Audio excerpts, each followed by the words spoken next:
Not having a will, as you probably know, means if you die without one, you die what's called intestate. So you die without a will. And if that happens, then your estate is divided according to some rules called intestacy rules. They're rigid, they're old-fashioned, they don't recognise... 1837. 1837 is the Wills Act. I was looking, shocked me that basically that's still the law. It's still the law. There's still some changes around the edges, but it's still good law. And in fact, the 1837 is what sets out how you even execute a will. You need two witnesses, you need to be able to sign in front of them, etc.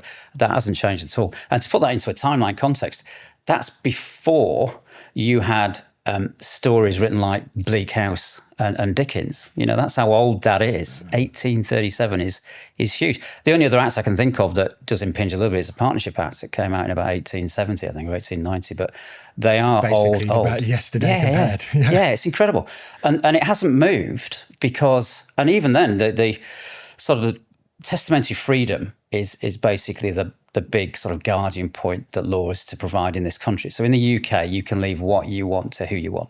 So, and that's really enforced and looked after. So we don't want this idea of enforced heirship that you get in the continent. So in France or in Spain, you are forced to pass on to your children in certain shares and the like. Over here, you're not. You can leave what you want to who you want. And in fact, it wasn't until 1975 when they brought an act in that allowed anybody to try and vary the impact of what a will provided. So if a will provided for you, if you've been married 30 years and your spouse makes a will and leaves it to somebody else, the entire estate, prior to the Inheritance Act that came out in 75, you couldn't do anything about it.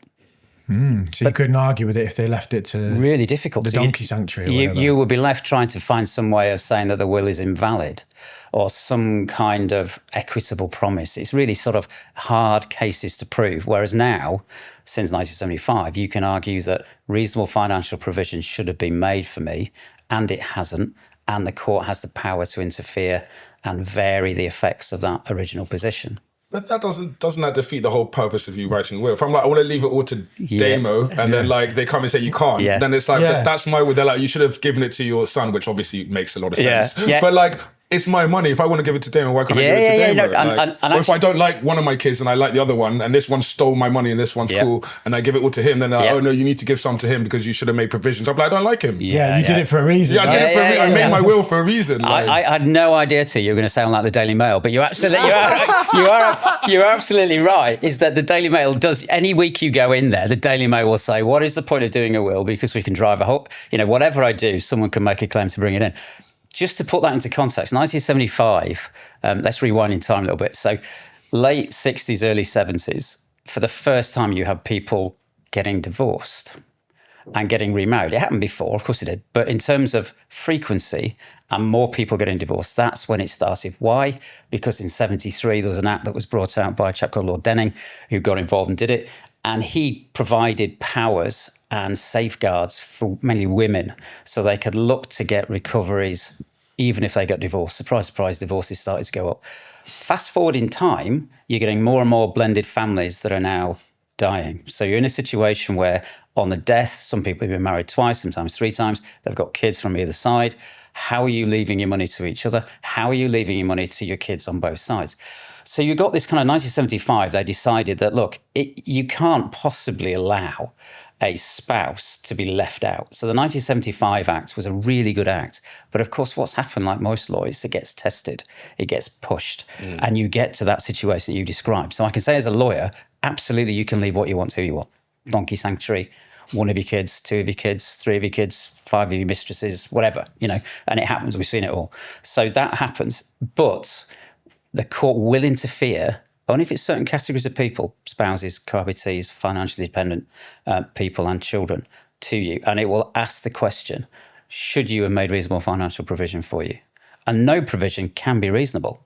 It's just it will decide on a case-by-case basis. But there's no doubt there's a movement, there's a shift across to giving money to children, even if you try and cut them out. There's a case this week, actually, you probably saw it, Daily Mail, you probably We'll have seen it, won't you? So the Daily Mail. This is brilliant. It's a bit too early to have a go at your house, isn't it? Keep going. We love it. 125,000 quid is what she got out of an estate worth 1.3 million. And she was described as a useless, as you have, useless, horrible, not engaged, never came to see me, all the usual allegations. And yet still, the court took a view that she should get something. That would grind my gears. Yeah, because especially if you get a lot of situations whereby one child has to do all of the care and all of the looking after, and the other person's living in Australia and doesn't even call the parent, and then they come back in and go, right, where's my slice? After not talking to their parents for like 7 years, and they're like, I'm here now. I agree entirely, and you can imagine, and unfortunately, the best witnesses to try and help you fix that are always dead. The person I want to talk to and go, why isn't here? Can they put that in their will? The reason why is because she's and in fact, they're actually encouraged to do that. Yeah. They're encouraged to do that. I need to update my will. Probably not call some people out. I know you're here. I just want you to know. I think you're a twat. I think you can put it. I never liked you. Can I suggest that because a will becomes a public document, you put that in a side letter, which is what most people do. I want it in the Daily Mail. When he was in public. I think the harshest one I've ever read was a will that it was a really simple clause, and it just simply said, I give this to my son, I give this to my other son, I give as a measure of the time and affection she has shown me, my daughter £1. Wow. As a measure of the time and affection she showed me. It was like, and it was so simple, and you just sat there in this will and you got to went, and who reads that out to well, the person, whoever's got the will named as executor will get it. So they have the power until they obtain a grant of probate, which is just a process that you go to get basically a certificate from the probate registry that says, yes, you are the named executor. Yes, you have the power to be able to administer this estate. At that point, a will in the UK becomes a public document. So you can gain access to, and you can get anybody's will, in fact. So you can go and pay your £2 or £3 at the registry, get a copy and have a look at it. And in fact, this is why probate registries and all these rules came about back in the 1800s. No one had any assets to pass to anybody else, but they did it because they were so nosy about what other people had and what they were doing in the lifestyles that this is what they brought about in the late 1800s. So then that converted into more people having money, and it worked quite well. But so you can have a look. So they will then find out because they'll see it. That was a clip from our full-length conversation with Martin Holdsworth, who specialises in inheritance disputes, and you can watch the full thing right here.